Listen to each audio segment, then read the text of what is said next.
Good morning, and welcome to Shannie Loves Reading Corner. Now, we've been off for a couple of weeks due to Christmas holidays. I hope everyone had a very happy Christmas and a very happy New Year.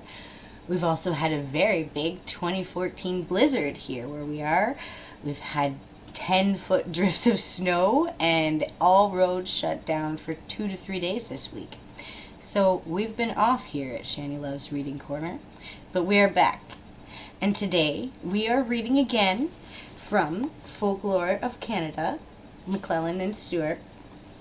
Today we are reading the Urban Tales. The first urban tale is called The Hook, which is told by Brian Smith, 14, of Willowdale in 1973. There was this couple sitting in a car at Lover's Lane near Midland, Ontario.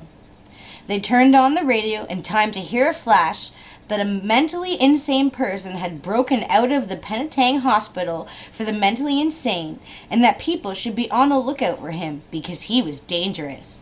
He could be recognized by the hook on his right hand.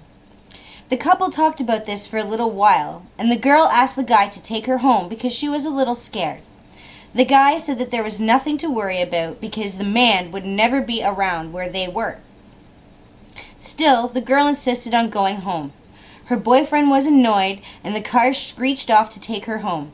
After seeing his girl to the door, he started walking back to his car and suddenly saw this hook on the door handle of the passenger side of the car.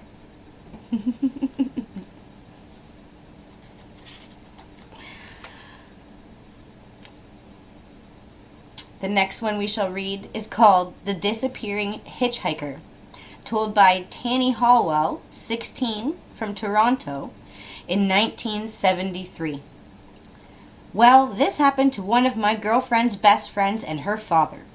They were driving along a country road on their way home from the cottage when they saw a young girl hitchhiking. They stopped and picked her up, and she got into the back seat. She told the girl and her father that she just lived in a house about 5 miles up the road. She didn't say anything after that, but just turned to watch out the window. When the father saw the house, he drove up to it and turned around to tell the girl that they had arrived. But she wasn't there. Both he and his daughter were really mystified and decided to knock on the door and tell the people what had happened. They told them that they had once had a daughter who answered the description of the girl they supposedly had picked up, but she had disappeared some years ago and had been last seen hitchhiking on this very road.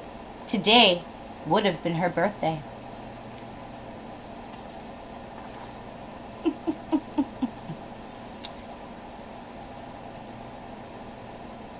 Next one we're going to read is The Lady with the Golden Arm, which is collected by Susan Smith from Tanys Howell, 16, of Toronto, in 1973. Well, there was this lady, and she had a golden arm because her real arm had gotten cut off, and the golden arm was put on to replace it. And she married this old guy, and he killed her because he wanted to get the golden arm from her. So after she died, he kept the arm under his pillow because it was a great treasure being made of gold. So every night she'd come back and she'd stand before him with just one arm and say, "I want my arm back." But he didn't think anything of it. And so finally this had been going on for about a month, and she kept coming back and saying, "I want my arm." Finally one day the housekeeper came in and he was lying on the floor with the golden arm clutched around his throat. Very neat. And last but not least, we shall read The Grandfather's Liver, which was from Brian Smith, 14, of Willowdale, 1973. There once was a boy named Johnny. He was asked by his mother to go to the store and buy some liver for supper. He met some of his pals on the way and was persuaded to go with them to the ice cream shop and spent his mother's money on an ice cream cone. After finishing the cone and leaving his pals, he realized that he hadn't gotten the liver he had been sent for, and he had spent all the money. He got an idea and went to the cemetery where his grandfather was buried and dug up the grave. Johnny brought his grandfather's liver home for supper instead of admitting to wasting the money. The whole family commented on how good the liver was at supper that night.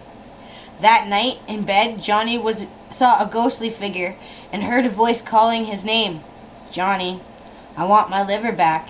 And again, "Johnny, I want my liver back." Very good. For such old stories, they can be pretty interesting coming from children, can't they? Well, I hope you enjoyed today's readings. And stay tuned next time for many more. Thank you.